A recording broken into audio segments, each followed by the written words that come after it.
Hello, everyone. Welcome to another award-winning edition of the Locker Room Chat. My name is John Williams, and alongside me I have my big orange partner in crime, Walter Stair. And Walter, go Vols.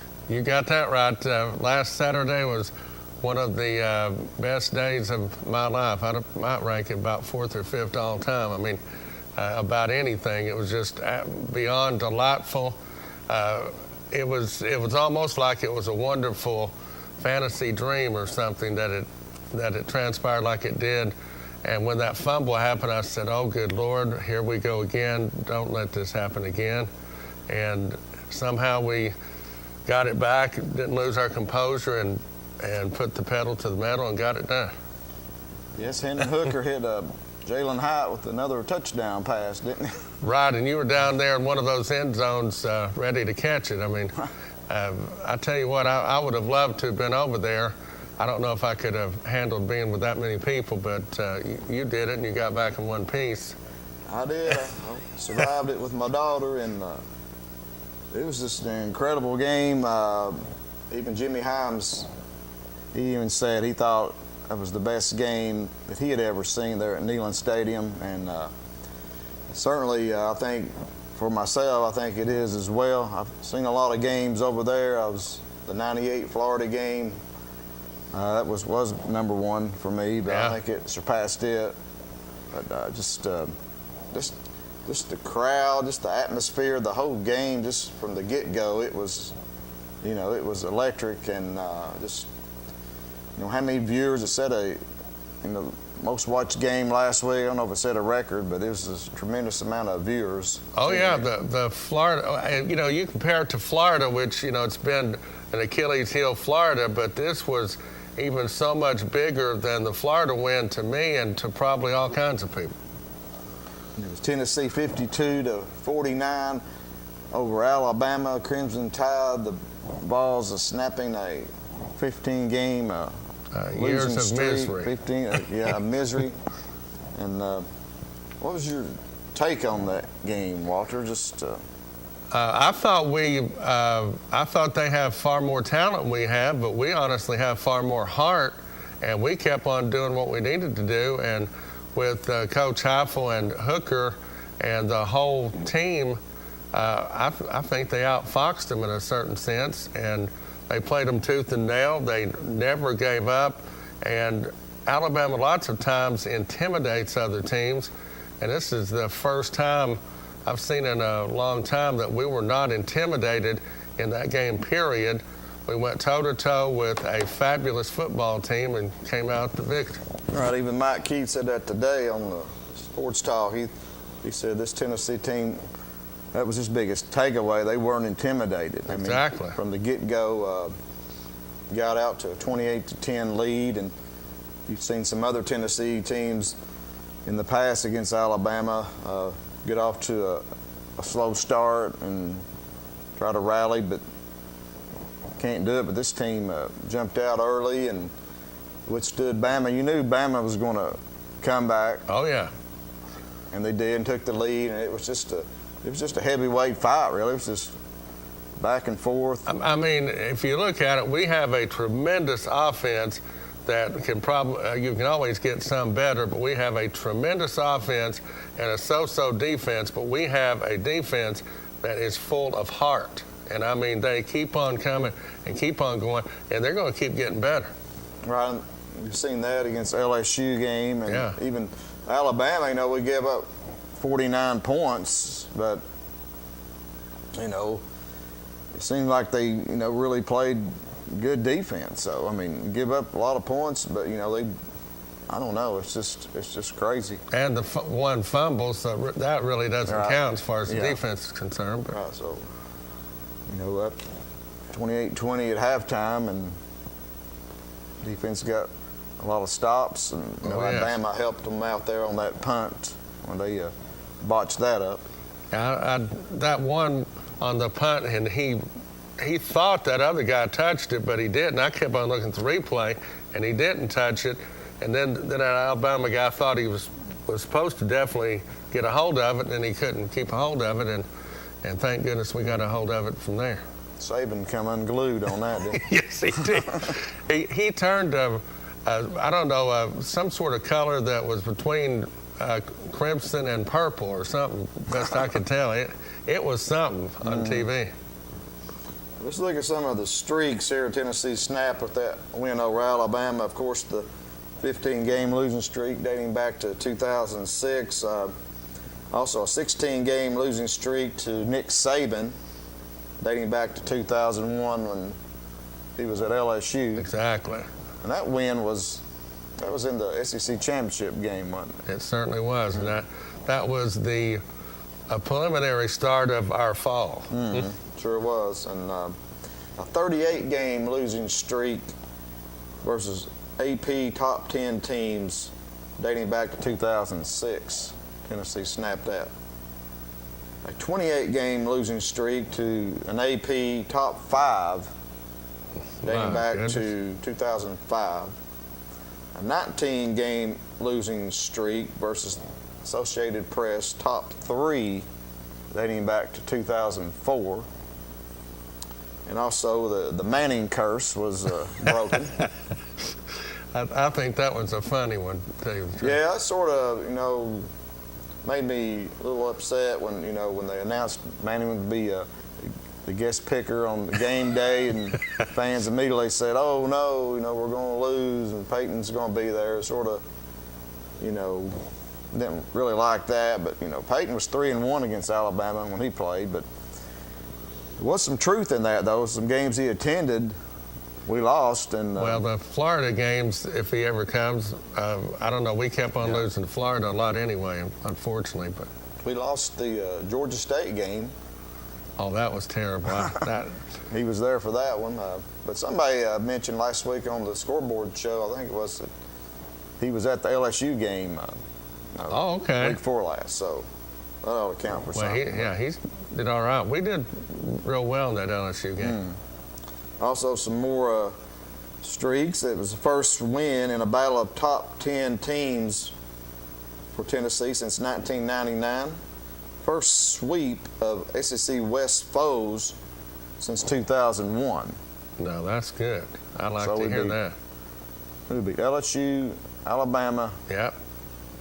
And I guess that's all we'll play from. That's all we play this year, too, from the West. Oh, yeah. So the first sweep since 2001. Wow.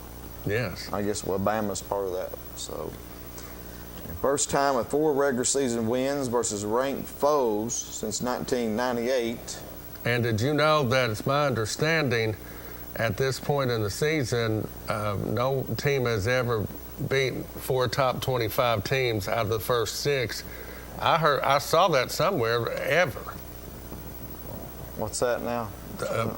In other words, 4 out of your first 6 teams are in the top 25, and I don't think anybody has done that and been 6-0, and they've played that hard a schedule. Right. And also, first time with 3 consecutive wins versus ranked foes since 1991. Now that is good. Just some rarefied air streaks the Vols broke. And I'll get slightly controversial for a second concerning Alabama. This is just off the top of my head.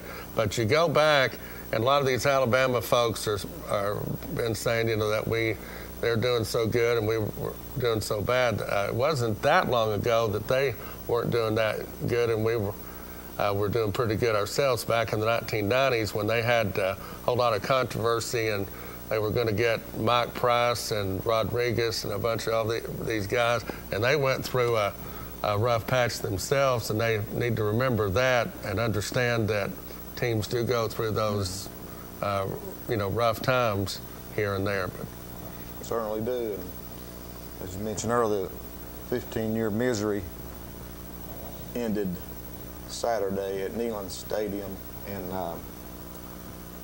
we'll talk about that some more here, I'm sure, in the course of the show. The Vols up to number 3 in the Associated Press poll, number 4 in the coaches poll. How sweet it is. That's just hard to me to grasp, really. I just am going, how in the world is this happening? We're up here with the big guys. I mean, right, and it's just It's just incredible. But a lot of football left. We're halfway point of the college football season, so it's a lot of games left to play. As good as it's going, why don't they figure out a way for they can have maybe 18 games? Go to the pro schedule. Well, I don't know. They're about to kill those pro players, it seems like, but I guess the money they're making, I guess I'd do that too. But we got a big game also in high school football. Friday night OEB Law game of the week. It's Oliver Springs at Cofield in a border battle.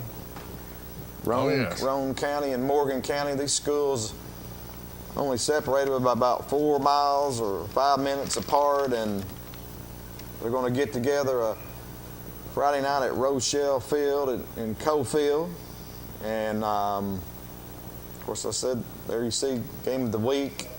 Aaron Harvey, James Hoot Gibson will be bringing the action, and that's for a region championship. It certainly is. Cofield 7-1, Oliver Springs 4-4, and a 4-game winning streak. They're playing very good football. They've got some very talented running backs, and both sides have some good linemen, and I think it's going to be a tough matchup. And the coach Napier was talking about whoever wins the line of scrimmage will more likely come out the victor in this one. And we hope to get Coach Napier on and Coach Tyler Harper of Oliver Springs here later in the show. Talk to them, get their thoughts on the game. Our phone lines are open. If you want to give us a call, no guests tonight. We had Anderson County Lady Mavericks soccer team. We're going to come in, but Coach Chris Curtin, decided his girls needed some rest. They defeated Cumberland County last night 3-1 in the first round of the region tournament in the Region 2 Class AA soccer. And the Lady Mavericks victorious, and they would play tomorrow night for the region championship at Livingston Academy. Well, that's a good run for them down there, and I'm glad to see them do what they're doing. Right, the Lady Mavericks advanced to the sub-state last year, lost to just a heartbreaker to Signal Mountain, 1-0. The game went into where they kick for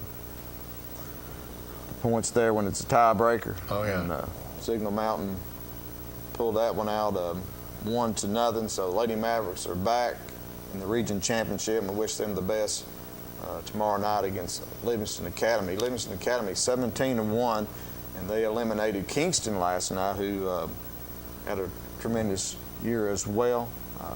So hope to get the Lady Mavericks on here in a few weeks, and hopefully they make it down for the state tournament. So we got a call. Let's go ahead and take it. Locker room chat, you're on the air. Hey, what's going on, Sleepy? How you doing, bud? What's going on, Eric? Hey, Walter. Hey there, how you doing? Man, I don't know. I can't remember a better weekend. A whole week of 2 consecutive weeks of not only build up to football, but football. Oh yeah. I mean, the Mississippi State Ole Miss game didn't let us down. Georgia didn't let us down. They smacked Vanderbilt around good.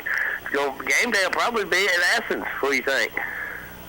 I think so. Oh yeah. Tennessee takes care of business, and Georgia takes care of business. You're looking at a 1 versus 3, maybe 1 versus 2. Georgia ain't got no business to take care of. They're off this week.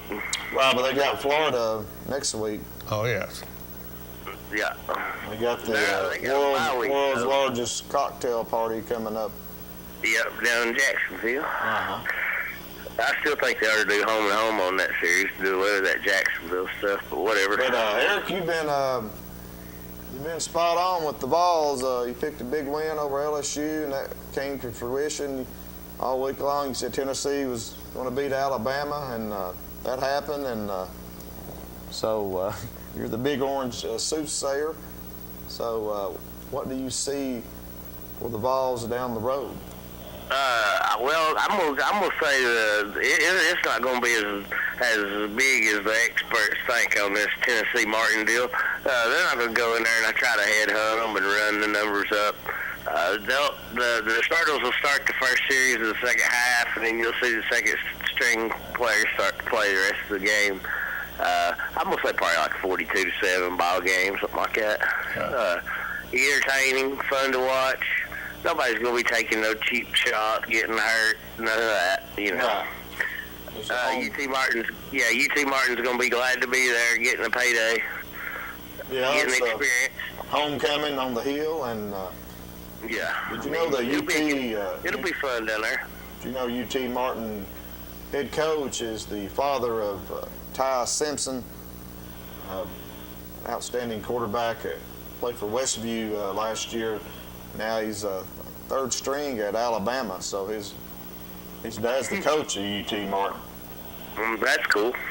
Yeah, and UT Martin's they're leading the OVC, and they've been scoring a lot of points too. So. Okay, then I'll give them 14. I'll say 42-14. Might be an entertaining game, a little bit, and Hooker and probably play about a half, and Yeah. so. Hey, I'm gonna tell you, boys. Friday night in Cofield, I would not be surprised to see like a ugly 8-7 football game. Really, you expecting a low-scoring battle there Friday night? I think it's going to be won and lost in the trenches. Right, could be right there. Both teams had a week off, and Oliver Springs has won 4 straight. Cofield, as Walter mentioned, is 7-1. Yeah. So I know Cofield this year they've been throwing the ball a little bit more than. Right. Normal. We have. Yeah. Cofield has thrown the ball a little more than Oliver Springs. But, I really just don't want to get on air and just start spitting. Because there's going to be people listening to Oliver Springs going, oh, yeah, we do need to watch out for that. Oh, yeah, we do need to watch out for that. But I'm telling you, it's going to be a fight. I think both teams are going to be well prepared. And I think it's going to be a classic football game between two great football teams. I think both these teams are good. Both these teams, they made it meet again in the playoffs. Yeah, they may, and it's very possible. That happened a few years ago at Cofield. I think that was a quarterfinal game, and that was a huge crowd. And I expect you to see a huge crowd there Friday night in Cofield. I would anticipate that it would be elbow to elbow in that place Friday night. Exactly. Hey, I ain't getting no money on this. I don't know nothing, but I heard they got some kind of yellow jacket sandwich and a bobcat sandwich somewhere down there. But yellow jacket, a sandwich. Yeah, somebody's selling like a yellow jacket hamburger and a bobcat hamburger. But anyway, I'm not throwing over free pub, so I ain't doing it. But I'm just that's as far as I'm gonna go. They'd be selling them at the game. No, but there's some. I can't name drop. They ain't giving no money, man. I can't do Brad that way. Well, I don't know what you're talking about, so I don't know. But no. I'm telling you, hey, we got some good football. Did you go over to game day? I went over to game day, and man, it was there. I couldn't get within 100 yards of that place. Did you get your Tennessee hat on the gator? I'm gonna do it on the show. Brad called me after the game and was like, "Do it on my show. Do it on my show." So I'm gonna do it on his show. Oh, you're gonna do it on the show? Okay. Oh yeah, I'm gonna do it on the show.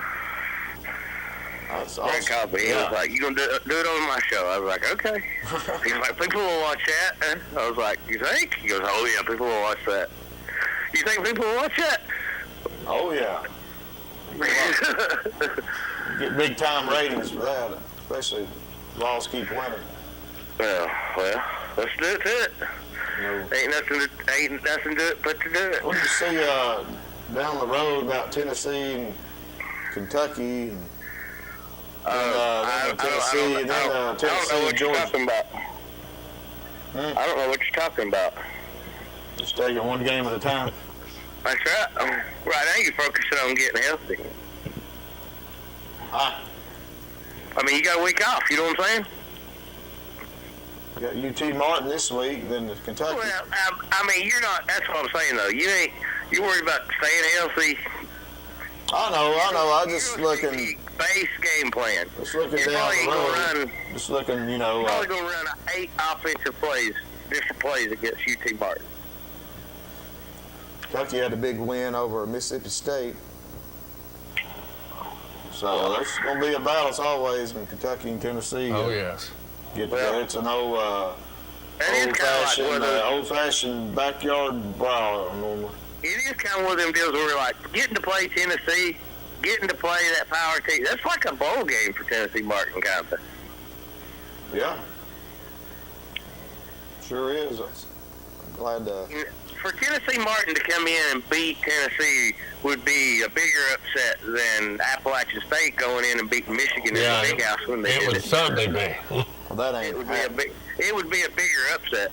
That's not happening. There's probably less of a chance of us being hit by lightning in the next 30 minutes. Don't say that anymore. Walter, don't you put that evil on me, Ricky Bobby. Or of us winning the lottery anytime soon. Eric, we're going to jump off here and take a break, man. See you. Have a great night. Bye. Thank you. Thank you. All right. So we're going to go ahead and take a break, and we'll be right back. You're watching the Locker Room Chat. Football is back, and OAB Law is excited for a season full of big hits and those nail-biting near misses. If you've been injured, OAB Law will come to your defense. Call OAB Law and turn your wreck into a check. I'm Amanda, one of the RN shift leaders at Rome Medical Center. I love the sense of community that we have here. It's unlike anything I've ever experienced, and that's why I choose Rome Medical Center. I choose Rome Medical Center because this is where my heart is.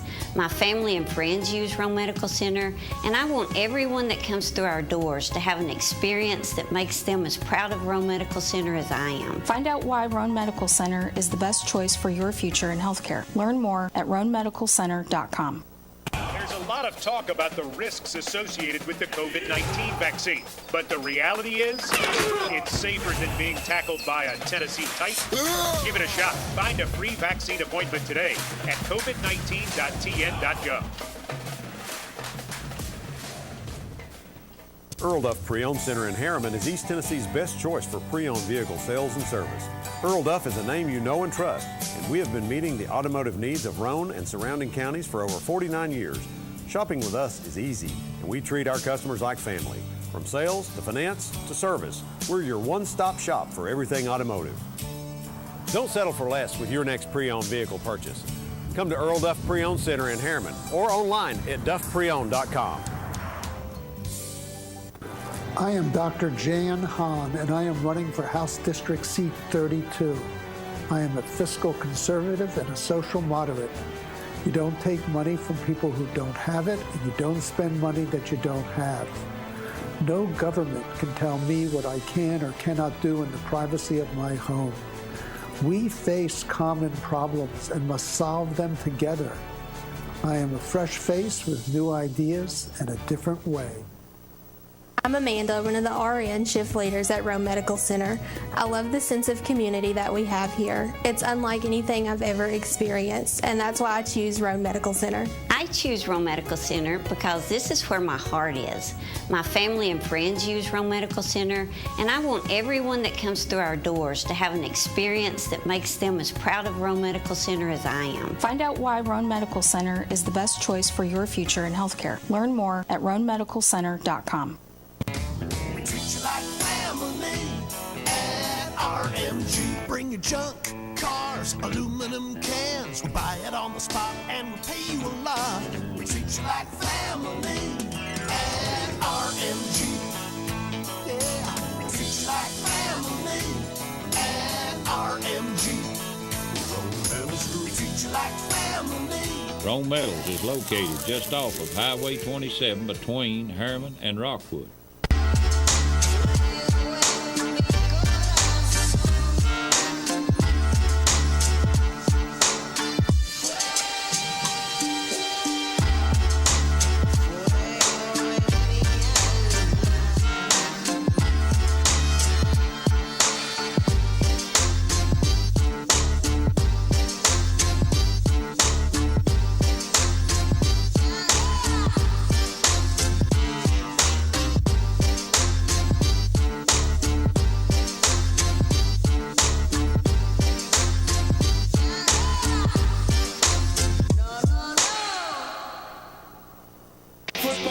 is back, and OAB Law is excited for a season full of big hits and those nail-biting near misses. If you've been injured, OAB Law will come to your defense. Call OAB Law and turn your wreck into a check. All right, welcome back into the locker room chat, and as you saw there, the OEB Law game of the week, Oliver Springs and Cofield. You got some numbers there, Walter, for that? Yes, Cofield's won 10 out of the last 11 in the series, which Oliver Springs leads all time 34-22-1. The last win, 27-0, was by the Bobcats. Their last win was in 2019. So in recent times, Cofield has it, but all time Oliver Springs still in a pretty substantial lead. And also, I was reading Cofield's first ever game. The opponent was Oliver Springs, and that was in 1931. Whoa! And that was a game that Oliver Springs won. So this little series history there of Oliver Springs and Cofield, a rivalry. So they've been together for 91 years. That's a pretty good while. And we got a trivia question out there. Cofield fans, if you can name the Yellow Jacket that scored both touchdowns in Cofield's 13-7 victory over the Bobcats in 1987. Oh my goodness. That was the year I got married. It's a trivia question there. Who scored both touchdowns in Cofield's 13-7 victory over the Bobcats in 1987? And maybe Brad will give you a prize. All right, we got a call. Got both coaches going to call in here, and right now we got Oliver Springs head coach Tyler Harper. Hello, Coach Harper. Hey guys, how are y'all? Hey, Coach. John Williams here at Locker Room Chat, and along with Walter Stair. And thank you for calling in. And big game Friday night. Your Bobcats traveling to Cofield, and just want to get your thoughts on the game. Yeah, it's just a rivalry game, a big game for both of our communities. Something we look forward to every year. This year it's got a little bit more meaning to it, but I think that kind of tends to be secondary sometimes. It's more just about playing the game and kind of a game for bragging rights, I guess. Now, you played at Oliver Springs, and did you play against Cofield? Yeah. I mean, I played all, of course, growing up, and then whenever I was in high school, we was able to play all 4 years, thankfully. There was a long stretch there whenever we didn't play, but I think around my 7th or 8th grade year, or a few years where we didn't play, but around my 7th or 8th grade year, the rivalry picked back up, and we've been consistent with it for the past, I guess, 16, 17, 18 years, I'm assuming. Yeah, it was a series that started back in 1931 and had some lapses in it, but Oliver Springs leads 34 wins to 22 losses and 1 tie. How did you fare against Cofield when you played for Oliver Springs? If I remember correctly, we went 2-2. I think my freshman year we lost to them. My sophomore year we beat them at Cofield. My junior year we lost 2 of them, and my senior year we beat them. So it was one of those things where it was just kind of back and forth in the end. So how's the team psyche going into this game Friday night? I know y'all won 4 straight. I think we're in a good spot.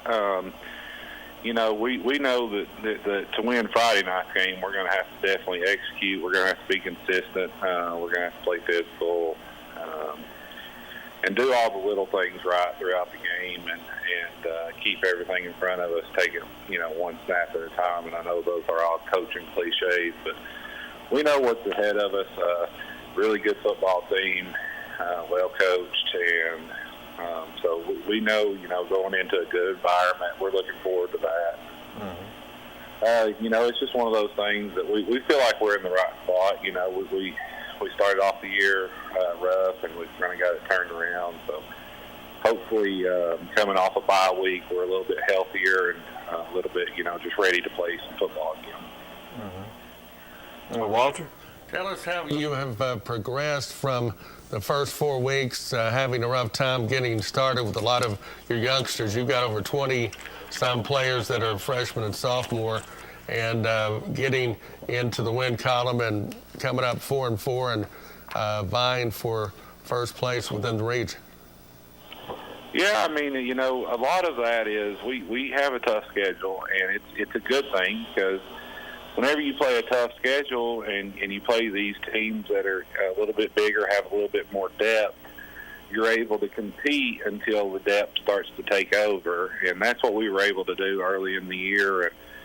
And we saw glimpses of good football for a quarter or a half or maybe 3 quarters some games, but we weren't putting it all together, and we talked about it over and over just consistently. We stayed with the same approach in practice. We stayed with the same mindset, the same approach to each game, that we want to go out and execute and compete. And whenever you play the tougher schools, or the bigger schools, I should say, if you don't execute on every, consistently throughout the game, if you take a couple series off, well, you find yourself a couple scores, 3 scores down, and you build yourself, you dig yourself a hole.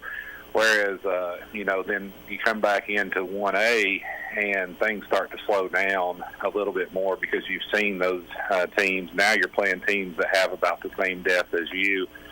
So it's really, just a matter of, we played a really tough schedule.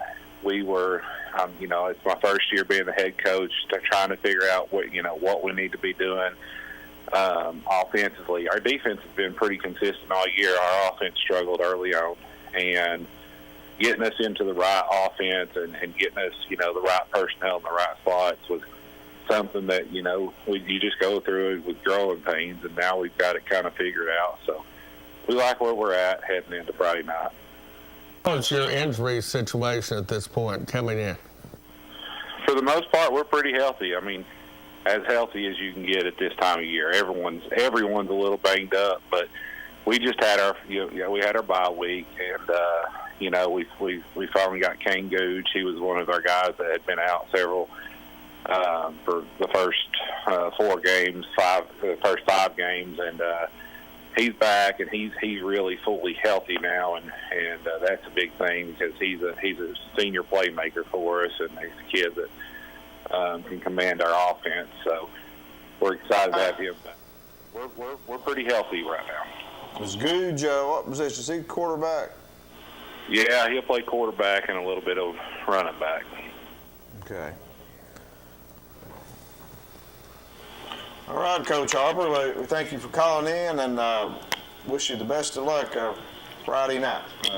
Appreciate y'all having me on, and go Bobcats. Thank you. Thank you. And that was Coach Tyler Harper, first-year coach at Oliver Springs, Walter, and we had him on the show there a few weeks ago. I think they had just got their first win when we had them on, and they started out 0-4, and as Coach Harper said, tough schedule, first 4 games: Rockwood, Kingston, Gordonsville, and Oneida. That's murder's row right there. Mm-hmm. And I think all 4 of those games were on the road as well. So, right now we got a head coach of the Cofield Yellow Jackets, Vincent Napier, calling in. So we'll chat with him. Coach Napier. Hey. How you doing, Coach? It's John Williams, Locker Room Chat. Thank you for calling in, and I'm alongside here Walter Stair, and really appreciate you calling in on the show and the big game coming up Friday night for a region championship, Oliver Springs at Cofield, and just wanted to get your thoughts on the game Friday night. Oh yeah, it's a big time football game. Region championships on the line. It's a big rivalry game anyway, so this one means a lot Friday. And Coach Napier, I know you're a Cofield graduate. And what years did you play for the Yellow Jackets? I would have played 2010 through 2013.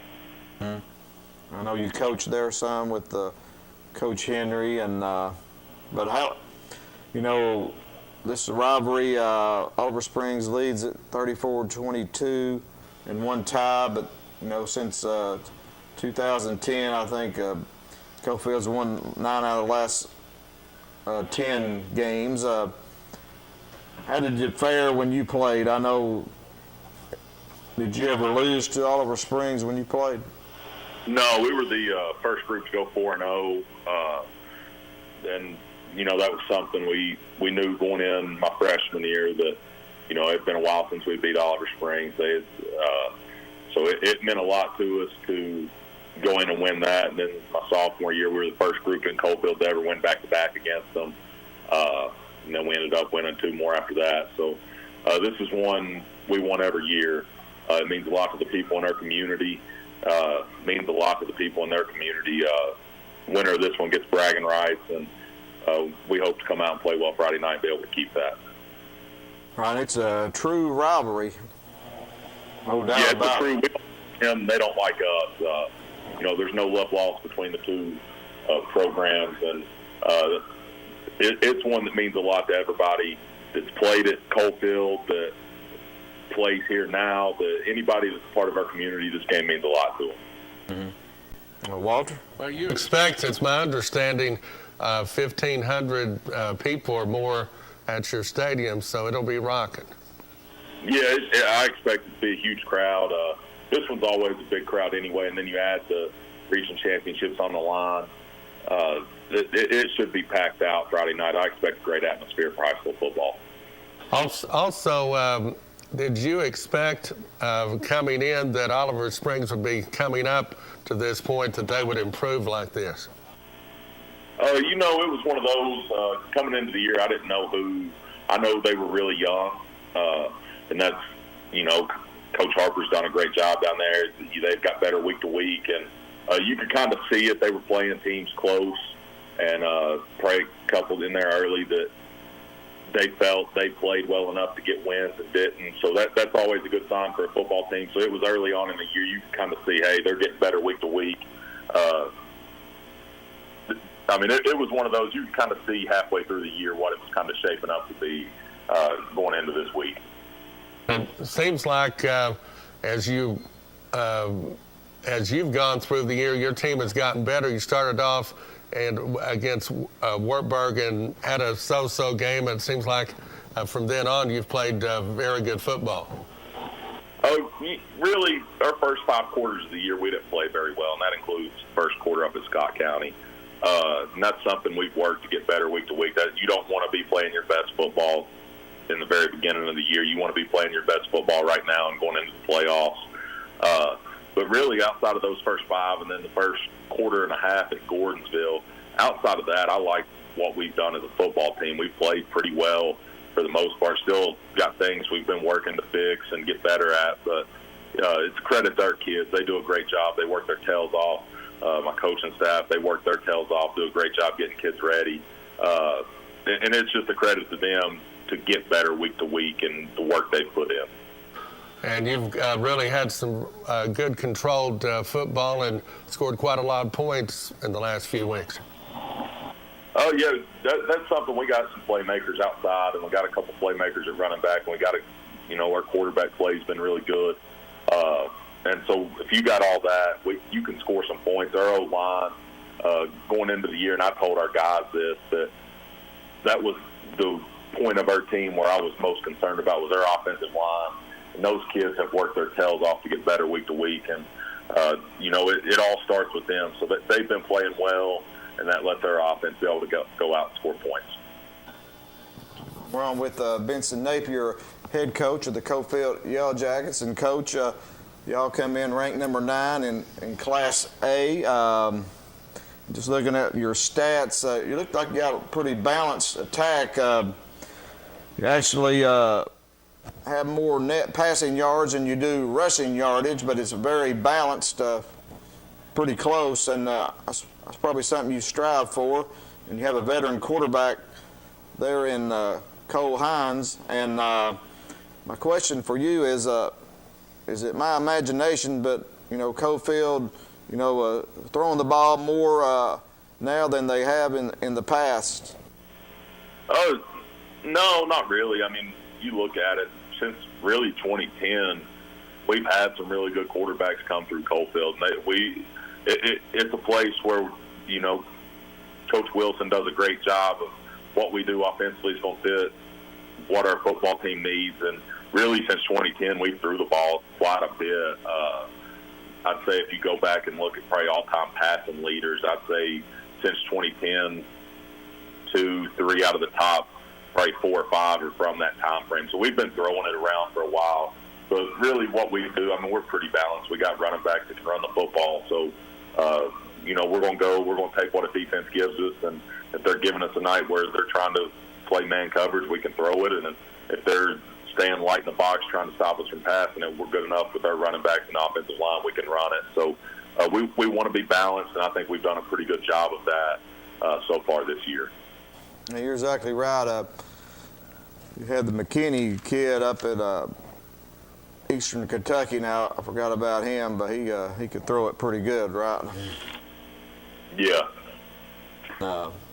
Setting records up there at Eastern Kentucky. But we would talk about, I was reading about Colton Henry, had 17 tackles in the last game, and he's a running back as well, right? Yeah, he's a player at middle linebacker. He makes a ton of plays. He's football smart, got great instincts, and competitive kid who loves to go get after it. And he's just as good at running back as he is at middle linebacker. He's a player.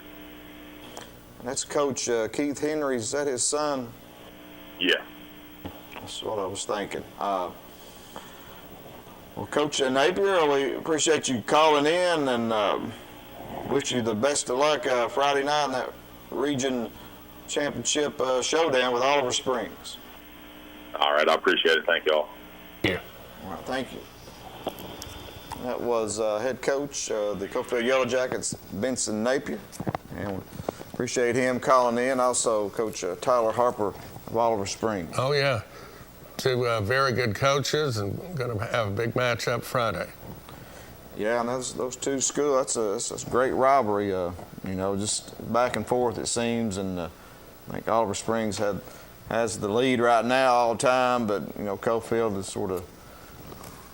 Yeah, in recent times they've definitely. Going back through the years, though, that's just a lot of tough battles, I bet. Oh yeah, it seems like at different times when I was in school, Oliver Springs was pretty good football-wise. Yeah, always tough, hard-nosed in both schools. So right now we're going to go ahead and take another break. We'll come back. We'll look at some of the action from last week and go ahead and look at some of the region standings and also the state rankings. So stick around. You're watching the Locker Room Chat. Football is back, and OEB Law is excited for a season full of big hits, perfect plays, and those nail-biting near misses.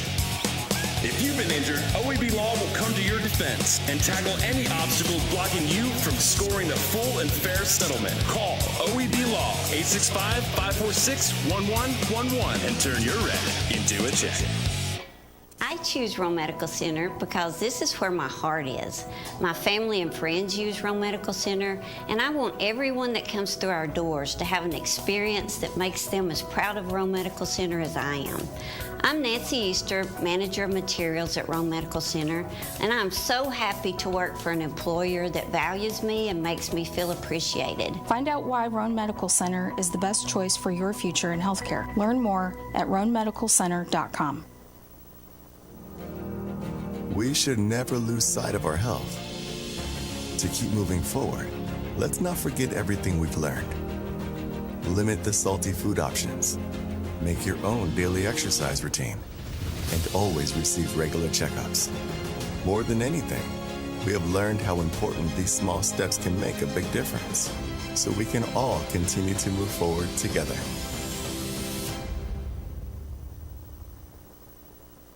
Earl Duff Pre-Owned Center in Harriman is East Tennessee's best choice for pre-owned vehicle sales and service. Earl Duff is a name you know and trust, and we have been meeting the automotive needs of Roane and surrounding counties for over 49 years. Shopping with us is easy, and we treat our customers like family. From sales to finance to service, we're your one-stop shop for everything automotive.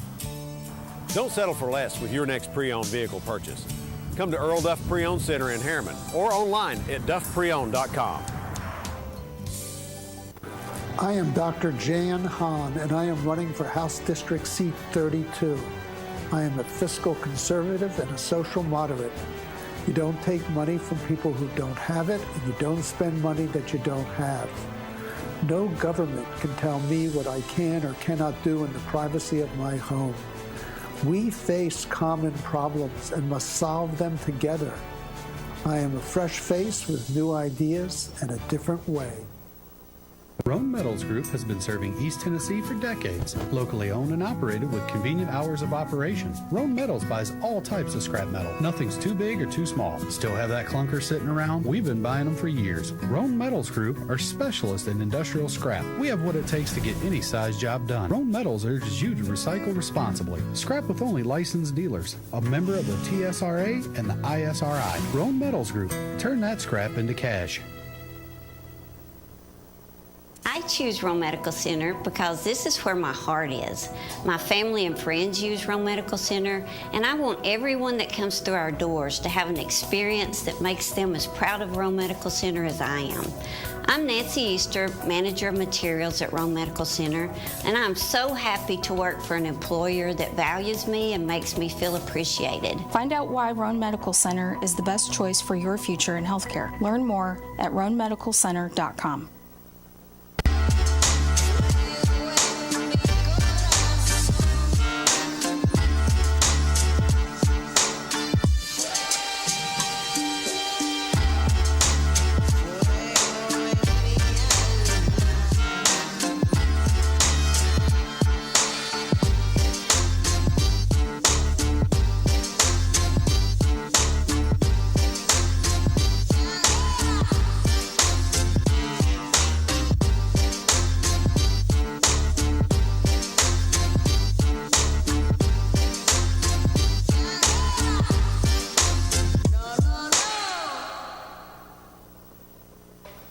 Back into the locker room, Chad, and appreciate Coach Tyler Harper of Oliver Springs, Coach Benson Napier of Cofield for calling in and shining a little light on the big game, Friday night OEB Law game of the week here on Channel 12. And also like to thank Greg Addington, Cofield, Sports Information Director, does a great job providing stats and just tremendous. So we'd like to thank him for these stats we got here, because we wouldn't know any of that information. A lot of schools don't have that good a cooperation and that sort of thing. I like that. That's really good. Yeah, Greg, my hat's off to them. Yeah, Greg Addington does a great job. He could be over at UT. He could do another Bud Ford, I think. SID, oh, yes. You know. So. Bud Ford, boy, he was sharp. Mm-hmm. But Walter, you asked me a trivia question there earlier about Tennessee. Go ahead and mention that question, see if somebody can call in and answer that. The big riddle trivia question has to do with the Tennessee Volunteers. When was the last time Tennessee defeated Florida, Alabama, and Georgia in the same football year? Does anybody know that out there? I think I just know what it is. I think it just comes to me. Oh, okay. But you'll need to write that down. Keep it tight-lipped there. But right now we're going to go ahead and look back at Week 9 high school football. Last week I don't believe this. It's blowing my mind. Except for the fact we're getting some cool weather. Time's just going by so fast I can't keep up with. There's 2 weeks left in the regular season, so it's crunch time, and a lot of the region teams battling for playoff spots. But some of the scores from last week to look at, it was Farragut over Bradley Central 31-10. Bearden over Cleveland 34-24. It's a big win for the Bulldogs. Bearden has amazed me all season long, probably close to the most any side out, outside of Oliver Springs that we cover immensely. Bearden has blown my mind. I remember the first thing of the year, they predicted they would be 1-9 in the bottom of their region. Right. Somebody was completely wrong. Right. And they're 6-2, and they traveling to Anderson County Friday night, and Bearden defeated Anderson County last year. Let's see, what was that? 15-12. So I think it's Anderson County. This is probably their toughest, at least defensive team that they have faced. Yeah, I've heard good things about Bearden's line, and that they're extraordinary. They're big and strong. Gibbs 24-7 over York, and Gibbs, the team without a home. Right, I was going to say country, but they're on the road. Every week, played at Central last week. I think that was where they played their home games at. But they're at Clinton Friday night, and that's the Gibbs team. Not to be overlooked, they're a pretty competitive team, and they're very competitive. They can score some points, so it should be a good game our Friday night in Clinton. Greenback big over Harriman 32-7. I think we both missed that game, didn't we? I would never have believed that in a lot of years. Thought Harriman would go to Greenback. I think they had won the week before, but to lose by that margin, that's sort of surprising. Yeah, I thought it might be if they lost, it'd be by one touchdown, not like that. Mm-hmm. Here's a game that you talked about last week. Heritage 16-13 over Sevier County. And although I picked the other side, I actually said that Heritage might win that. I remember saying that. And their coach was on the UT staff. That's another team that's been as big time improved. I forget his name, Orslick or something like that. Heritage, but yeah, both Heritage really competitive. Big win there for the Mountaineers. Looks like they're going to make the playoffs. Yeah. All right, we got another call. Let's take it. Locker room chat, you're on the air. Hey, Sleepy, I can't believe I got through a phone call and didn't bring this up first thing. Who else is watching this tonight? Do a fan poll on Facebook, Brad Jones. How many people would vote yes? The most badass thing you've ever saw on live TV was Jeremiah Crawford puke and then look at that guy and shake his head. Yeah, here I come, baby. I'm ready. Oh, yeah, that was awesome. That was awesome. Yeah. Dude, I was so fired up when I saw that. I was like, whoa, that guy's ready right there. Did they show that live on TV? Oh, yeah. They went back and showed it like 30 seconds later on a replay on the CBS broadcast. They were like, check this guy out. Because he came in for somebody that went out. Like, he was coming off the bench cold, nervous as hell, coming into Neyland Stadium, rocking and rolling like nobody's business, 11 out of 10, you know? And he's like, yeah, buddy, here we go. Yeah. I just thought that was off the chain awesome. Hey, Eric got a Cofield trivia question. You know the Yellow Jacket scored both touchdowns in Cofield's 13-7 victory over Oliver Springs in 1987? Do I know how? You know the player that scored both touchdowns in that game? In 1987? Uh-huh. Yes. I'm going to go...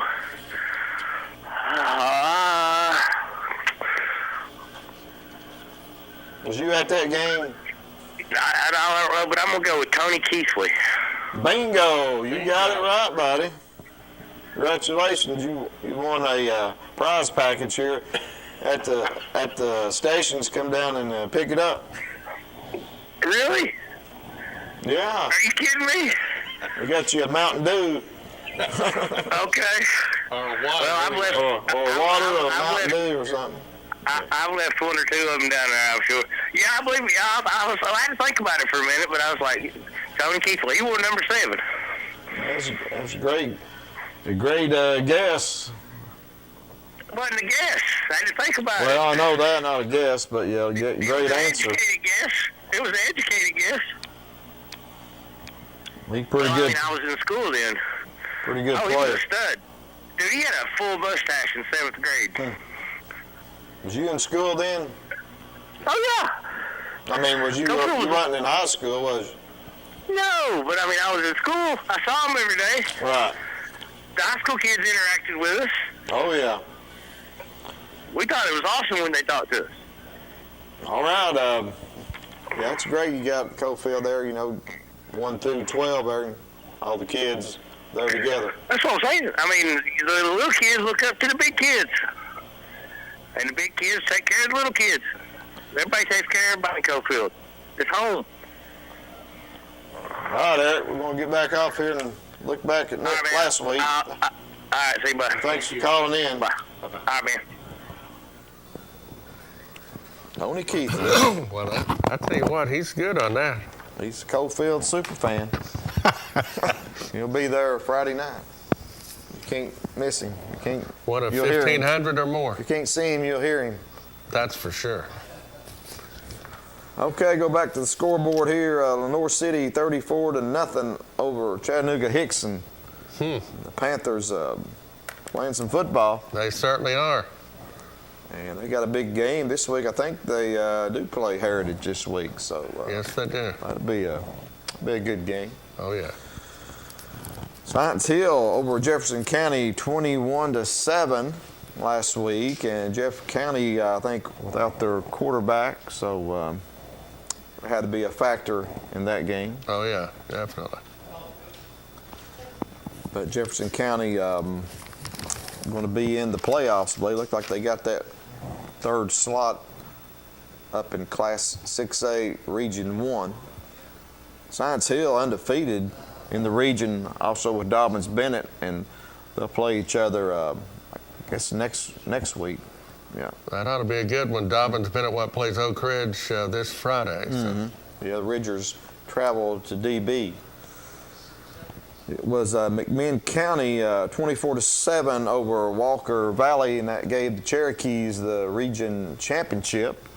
McMinn County's playing good football. I think that was the first time in 10 years McMinn County win the region in football. Yeah, they're doing quite well.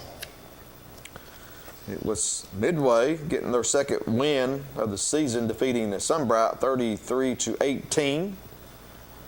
Oak Ridge, big win over Carnes last week, doubling up the Beavers 56-28. Yeah, they definitely got them back. There's no doubt from the year before, which I think that was only a 1 touchdown win, but Oak Ridge doubled it. Yeah, Ja Hunley and Jarvis Dozier both around about 150 yards apiece. So I think Bishop still had a little bit over 200 yards. Well, I tell you what, he's a machine. For Carnes, but big win for Oak Ridge. They're number 2 right now in the region. They got Campbell County coming up, I think, next week. It'll probably be for second place. The Cougars still with a shot to get second. Pigeon Forge over Austin East 30-14. Rockwood, last week's OEB Law game of the week, 62-28 over Wartburg, and the Rockwood Tigers in a battle right now for that region championship. They play York the last game of the season, and right now York undefeated in the region, and Rockwood and Monterey are tied. So looking at a possible 3-way tie if Rockwood can defeat York. There's a lot of balance, seems like, in that particular region. It was Monterey 42-9 over Oneida. Fulton 48-14 over Scott. Maryville 42-6 over Hardin Valley. Sweetwater 32, Chattanooga Brainerd 14. Daniel Boone 21, Tennessee High 13. Daniel Boone 8-0. They're playing good football. I was sort of wondering, this doesn't matter because we don't cover them that much. I don't understand why Tennessee High is not doing that well. Yeah, they're 4-4 right now. It sort of seems like they've sort of tailed off a little bit this season. Yeah. It was Oakland 42-6 over Riverdale, big rivalry there in Middle Tennessee. West 64-0 over Cocke County, and Alcoa 49-0 over Union County. Yeah, we about got both those scores right. We said it was going to be 100-0, so. Yeah, add them up there. It's a little bit over that, ain't it? But West's got Maryville. Maryville's at West this week. I'm still, even at this moment, don't know who I'm picking. That'll be a good game right there. Maryville 6-2, with 2 losses to Alcoa and Cleveland, and West undefeated. And if West wins, it'll be the first win by a Knoxville team over Maryville since 2000. Exactly. I'm amazed. I can't believe, because they've lost 21 straight. West has lost 21 straight to them. Really? Yeah. 21. Yeah. I don't. And it's blown my mind. You probably have to go back to the 1990s or 2000 that Maryville could possibly have 3 losses in the regular season. Mm-hmm. I think they had 4 that year. Okay. I think they started the year 0-4 that season. But Maryville hasn't lost to a Knoxville school since 2000, and I think Halls is the last team to beat them. I mean, that's called domination. Mm-hmm. That's unbelievable. So West has a shot there to end that streak. So right now, let's see. Chandler will throw up some. Let's look at the some rankings. Look at some state rankings. Yes. In the poll rankings here. Class 1A. Anything there jump out at you, Walter? Well, South Pittsburgh, of course, always one of the teams to beat. And then you've got Coalfield coming down at 9, and then the only team that's defeated Coalfield, Gordonsville, right below them at 6-2, ranked number 10, of course, Coalfield number 9. So you've got good rivalry there. Mm-hmm. South Pittsburgh, number 5, they won the state last year. They defeated McKenzie to win it, and you see McKenzie there at number 2. And Fayetteville, I went back and looked. I didn't see them making much noise last year.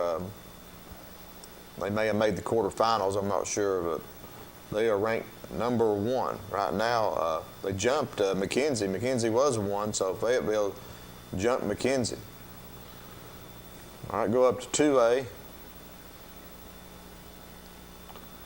Chattanooga Tyner Academy undefeated, and they play Alcoa this week, Walter. They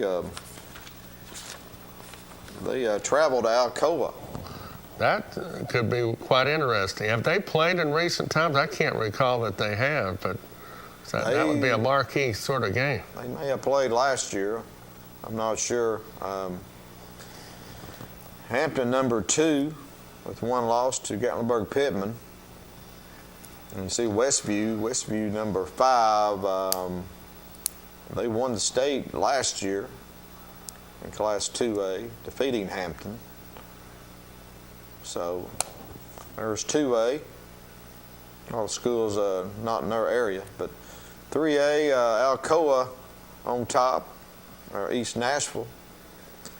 And Alcoa defeated East Nashville last year to win the state.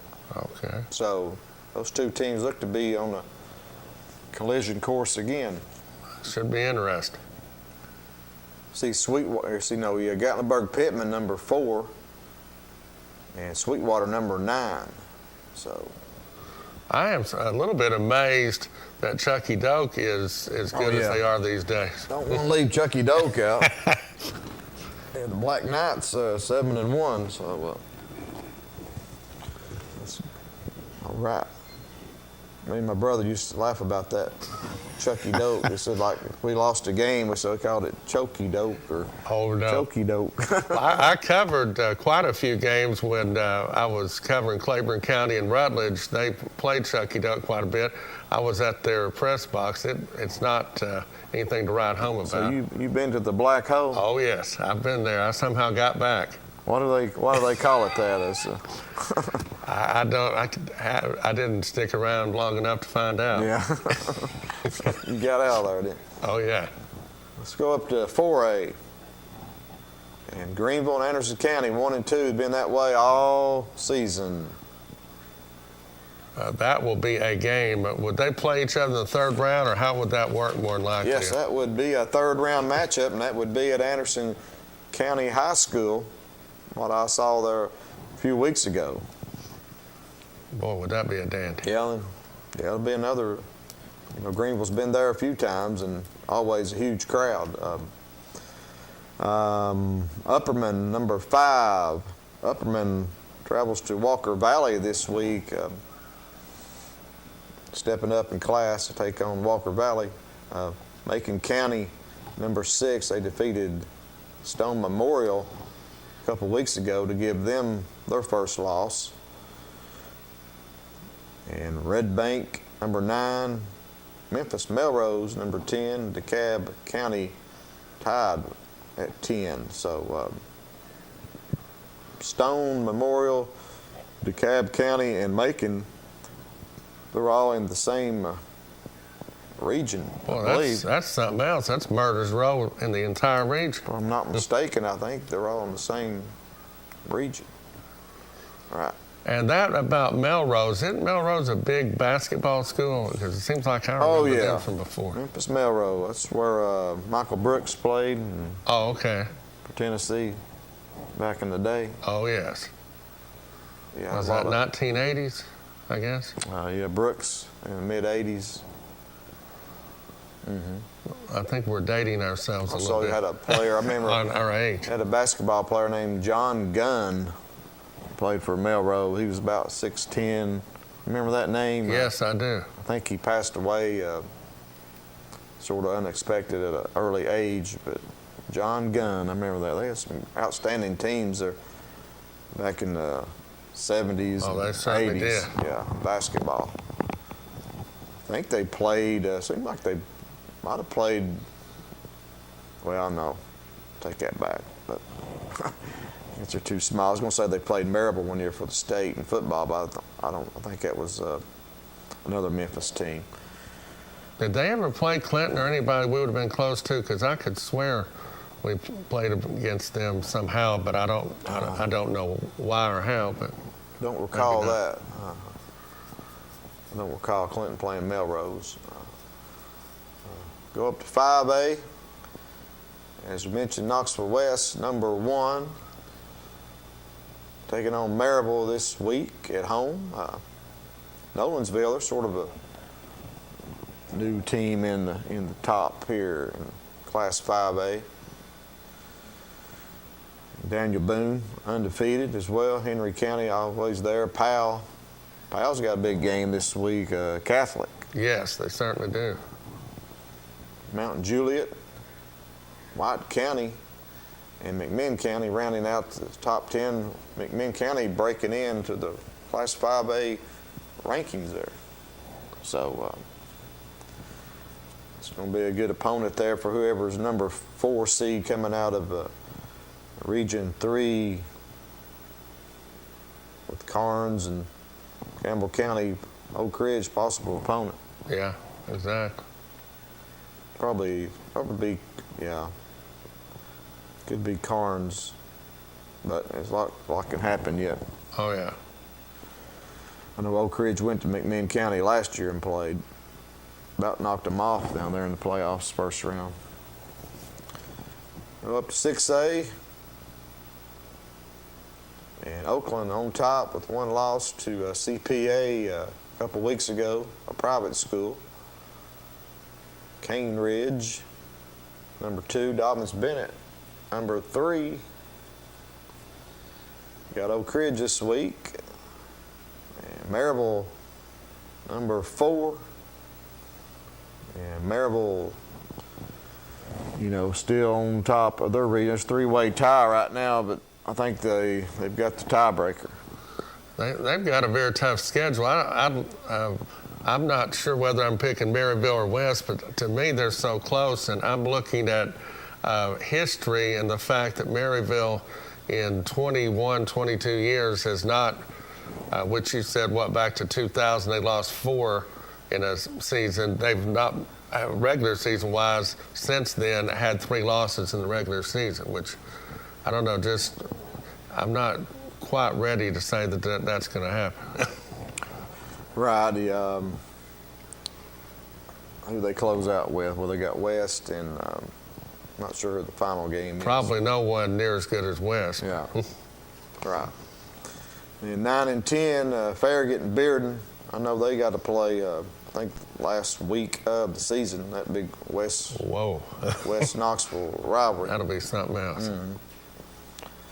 All right, let's look at your state rankings. Right now we want to throw up the region standings in high school football.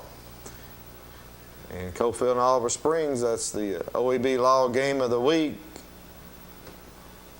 And that's a pretty good race right there, Walter. Also for 3 through 5, you got Harriman. Big game, is it at Oakdale, right? Yeah, exactly. And Oakdale closes the season with Greenback. So nothing settled there for those 3 and 4 spots. Harriman needs to win. This will be their final game. They have yet to have an open date. It's amazing how some of them got to have an open date the last week of the season, which that can be a bummer for ones that need to watch people and they're not in the playoffs. But it'd be good if Harriman was to win, they get an open date before they go into the playoffs. Well, no, that's true. Looking at never thought about that. Yeah, but must-win game there for the Blue Devils.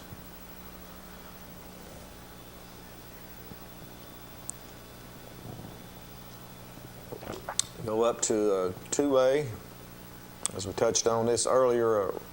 York and Monterey and Rockwood and Oneida look to be the 4 teams. I'm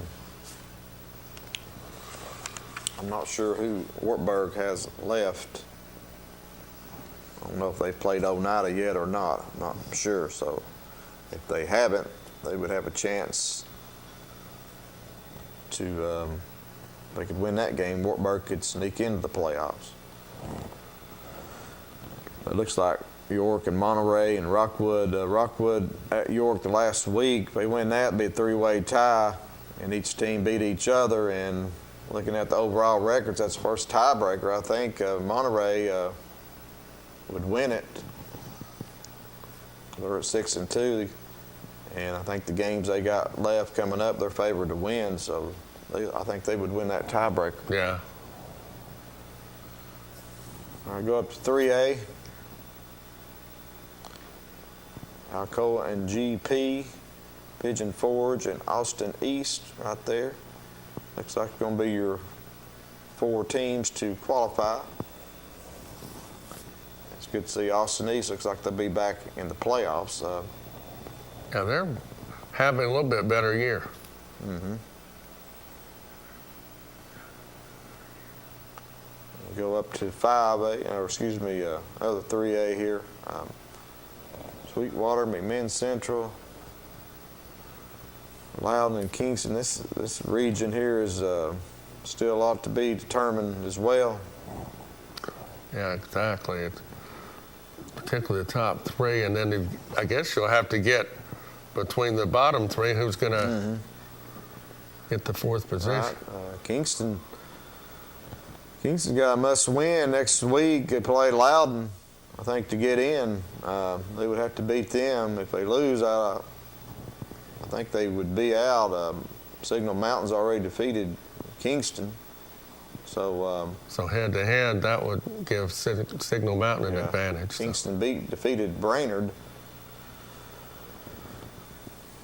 But yeah, I think Kingston needs to win there next week to get in. Loudon team, put it on McMinn Central last week, 29-0, or it might have been 2 weeks ago. But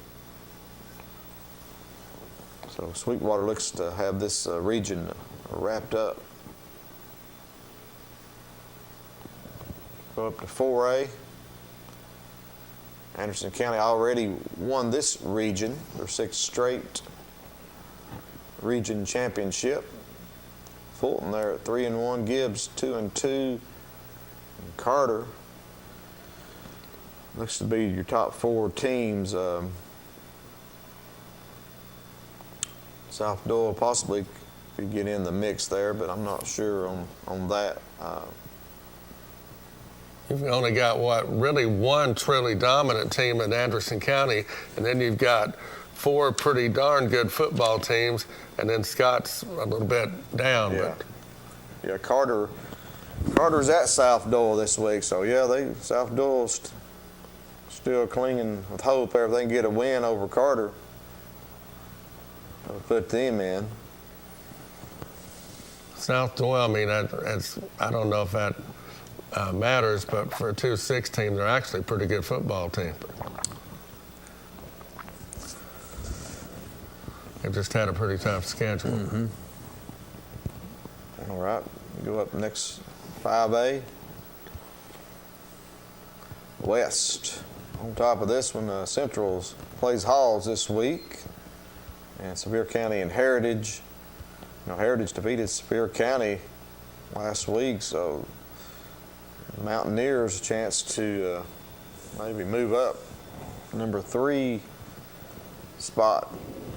Who knows, maybe 2nd. Yeah, I would look at the 3 teams that have made the most improvement. Of course, Oliver Springs that we cover out of the 12 teams we cover in our area, and Heritage and Bearden. Those are my 3 teams that have truly surprised everybody. Who was your 3rd team? Bearden. Heritage, Bearden, and Oliver Springs. Yeah, I would agree with that. Because Heritage, it's my understanding, they've not had a winning season since 1999, and they haven't won a playoff game in a long time either. Also, North City, you might want to throw them in there. They picked up their first region win 4 years over Clinton. And yeah, exactly. They play Heritage this week, so we'll see how that one turns out. Another 5A, Powell on top. Powell has won this region, and it's just a battle for 2nd now between Oak Ridge, Carnes, and Campbell County. Would you not think, I mean, this is just my observation, that this might be team to team the most balanced region, period, or close to it? Yeah, I would agree with that. When you look at Clinton there, hasn't won a region game, but they lost to Powell and Oak Ridge by 7 points. Exactly. Lost to Campbell County by 6 and Lower City by 4. So, yeah, it's pretty balanced. Clinton could easily be 4-0 in that region. Exactly. And, I mean, this whole thing blows my mind. You don't know for sure whether Oak Ridge will beat Carnes, which they did, or Campbell County will beat Oak Ridge, which who knows yet. I mean, in all honesty, you can just throw it up on the wall and what comes out of it. I mean.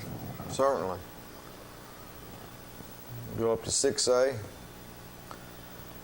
Maryville, Bearden, Farragut tied for first. Maryville holds the head tiebreaker. They defeated Bearden and Farragut. So, if they win their final region game. Well, that's the other super balanced region right there. They lost to Cleveland. Maryville's got Bradley Central yet to play, I guess. So they've already defeated Hardin Valley. So Yeah, it's here as Bearden Farragut looks to be playing for that second spot next week. I'd say there's going to be a lot of folks at that ball game. Oh, yeah. In West Knoxville. It will be. No love lost between them schools. No. All right, let's go ahead and make our picks for Week 10, Walter. And last week I was 17-3, and you were 14-6. And I got a commanding 13-game lead over you. Don't tell anybody. And by the way, your percentage, which actually mine's not too bad either, your percentage is 78.88%, and mine is 72.67%. That's pretty good. Yeah, it's actually pretty good. If you put that up against anybody, that's not bad. Mm-hmm. Not bad, picking 20 games a week and top games throughout the area. And there's a lot of big games this week, a lot of matchups here. So let's go ahead and get started. Bearden 6-2 at Anderson County 8-0. Bearden won last year 15-12. Who you like in this? Anderson County. Yeah, I'll take the Mavericks at home as well to get a little payback against the Bulldogs, but it should be a competitive game. Yes, I think it'll be a very competitive game. And Anderson County wants they wanted to double their wins over last year in the regular season. They were 5-5 in the regular season. They want to get an undefeated regular season and get 5 more wins. Certainly. Next game, Gibbs 5-3 at Clinton 4-4, and this is a game last year. Clinton won 31-28 at Gibbs, and in that game, Clinton was out of the playoffs as well and got a big win there at Gibbs. And it's a Gibbs team. They can score some points. They played Anderson County tough early, but they can score, and it's going to be an interesting game. Clinton, how much fight are they going to have in them? I expect them, they're playing for pride. I expect them to come out and, play hard, but I'm going to take Gibbs Eagles in this to come in and get the win. I'm having a hard time on what to do. I don't want to go against my alma mater, but unfortunately, I'm going to have to say the same thing, but Gibbs. All righty. It hurts the heart, don't it? Yeah, it certainly does. It's been that kind of year for the Dragons. Hopefully they can prove us wrong. I'll take that loss for sure. We'll take it. Oliver Springs 4-4 at Cofield 7-1. OEB Law Game of the Week. This game Cofield won last year 34-6. And I think the yellow, or you pick this one first. Cofield. Cofield. I'll take Cofield as well. I think a little bit too much senior leadership. Yeah, exactly. And veteran team for Cofield. But the Bobcats are up and coming. Oak Ridge at Dobbins Bennett. Dobbins Bennett won last year 14-10. Dobbins Bennett 7-1, ranked number 3 in Class 6A. Give me Dobbins Bennett defeat Oak Ridge. Yeah, that's what I picked, Dobbins Bennett, but boy, did they play a lot of years. They've had a long rivalry. Certainly have. And Oak Ridge, this game they could win, though. They might go up there and steal this one. Powell 6-2 at Catholic 3-4. Catholic won last year 30-29. I look for Powell to very much want this game, and I look for Powell to win. I'll take Powell as well. Central 5-3 at Halls 1-7 in the Battle of Black Oak Ridge, and give me the Bobcats. Give me the Bobcats as well. Maryville 6-2 at West 8-0. West number 1 in 5A. Maryville, what do they have them? Number 4, I think it was. Number 4 in 6A. I'm going to go with the Rebels at home. I'm going to go with Maryville. Well, the West, right. West Rebels. Yeah, exactly. I thought that's what you were saying. I go with Maryville Rebels. Okay, we got one different there. Yeah. Rockwood 5-3 at McMinn Central 5-3. Rockwood won last year 43-0, and I look for Rockwood to go ahead and win this game. Okay. I've got Rockwood as well. Greenback 3-5 at Midway 2-6. Midway won last year 29-28, but I'll take the Cherokees of Greenback to win at Midtown. Greenback is who I pick as well. Harriman 3-6 at Oakdale 6-2. Oakdale won last year 42-22, and it's a big game for both schools fighting for playoff. But I like Oakdale at home. That's who I'm going with, Oakdale. You mentioned something about them getting some players healthy. Yeah, they've got some players back, and they're in playoff mode. Wartburg 2-6 at Sunbright 1-7. Wartburg won last year 43-24.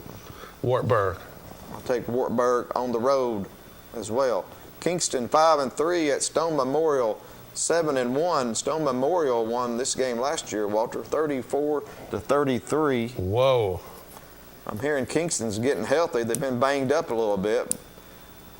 But I like Stone Memorial at home. That's what I'm picking as well. I hate to say that.